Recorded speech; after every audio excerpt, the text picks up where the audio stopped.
Hello, and welcome to the latest episode of the Low Budget Review Show. I am your host, Eric Smith, and today I am talking about Earth versus the Nudist Camp Freaks by Judith Sonnet, now showing.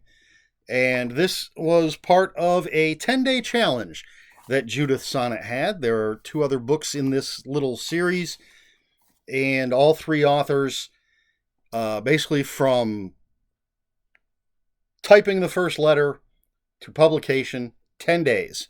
And they're all a play on 50s sci-fi movies.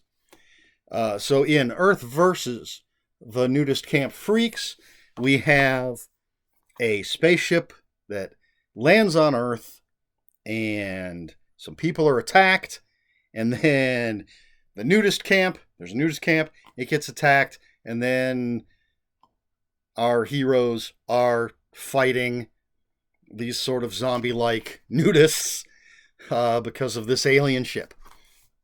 That's it in a nutshell. I've tried not to spoil anything. So, I really enjoyed this book. It's a little tiny thing, not even enough room for the title or anything on the spine. Right off the bat, there's a note from Judith Sonnet where she recommends that you read this book in black and white, and tells you that this is supposed to be, she's doing up the 50s.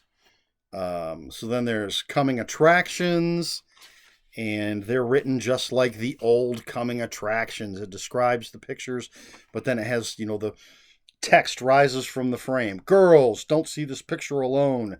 You may be spooked to death. That kind of thing. There's a couple coming attractions. And then we get into the story, which takes place in 1954. And I'm trying to remember if there's an intermission. But what I like about this story the most, I'm a big fan of these old 50s sci-fi type movies. I don't know that era, not necessarily 50s, because I don't know what year any of these movies I'm about to name came out, but Invasion of the Saucer Men, Saucer People, Saucer Men, things like The Blob, Attack of the 50-Foot Woman, these great, sometimes campy, sometimes, especially when I was a kid, actually scary movies. And Judith Sonnet in this story, it's like reading one of those movies. She hits the tropes of those films. There's literally a part, I loved it, where a woman sees something and actually puts her hands to her face and screams, which is an iconic image from this type of movie. You've got the handsome, rugged sheriff who's our hero, and we've got an old foreign scientist and his young, attractive daughter, who, of course, is going to fall for the rugged hero.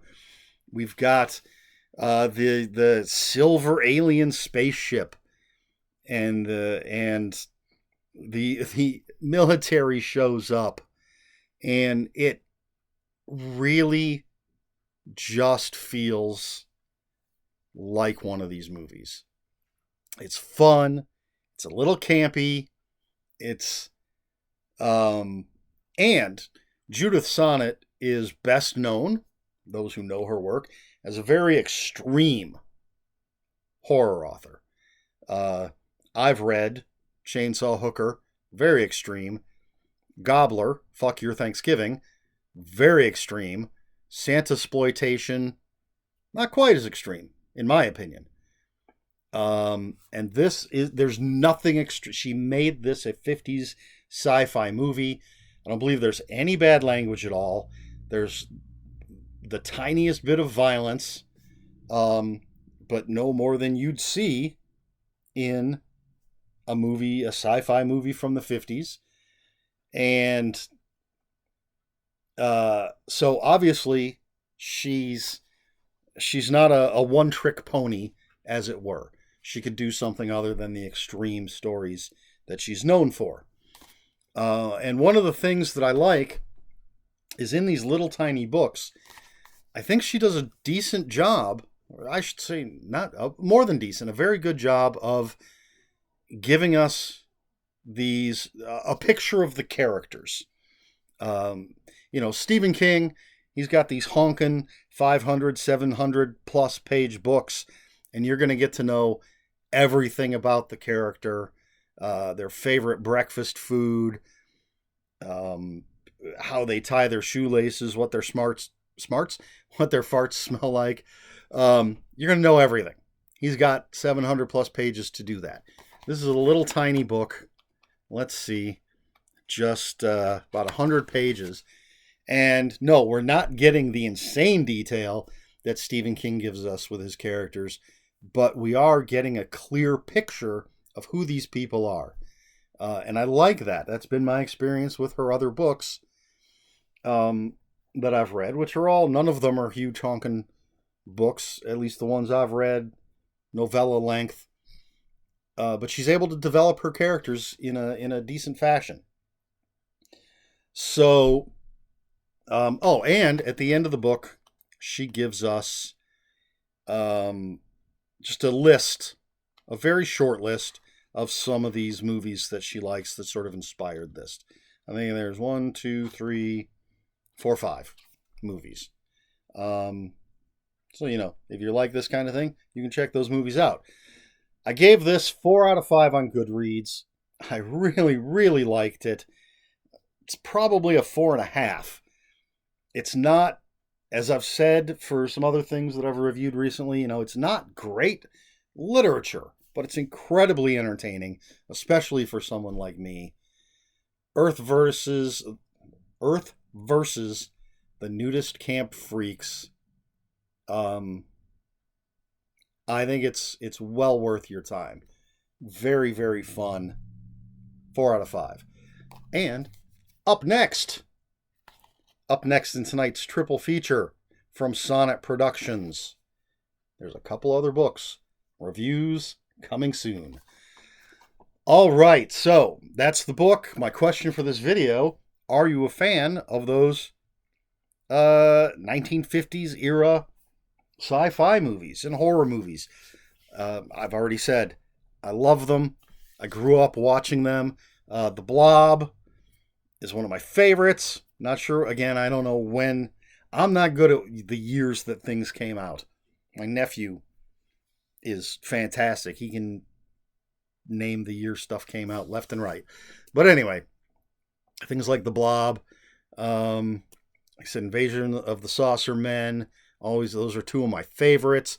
The kind of things you're going to see on Mystery Science Theater 3000 or Riff Tracks, old horror hosts on TV. We had Superhost, movies like Them, and I can't think of all of them off the top of my head, but you know what I'm talking about. Are you a fan? If you are, what's your favorite? Let me know in the comments below. And if you have any comments, questions, or corrections, please put those in the comments below. Comments are open for spoilers. Just post a spoiler warning. We try to be polite here at the Low Budget Review Show. Please like, share, and subscribe. All the usual YouTube stuff. If you'd care to follow me on other social media, my Twitter is @Ronan5757. My Instagram, where I post pictures of books, comic books, board games, and fuzzy animals, is EricSmith5757. That's Eric with a K, ERIKSMITH5757. That's all I have. This has been the Low Budget Review Show. I have been Eric Smith, and until next time, read more books.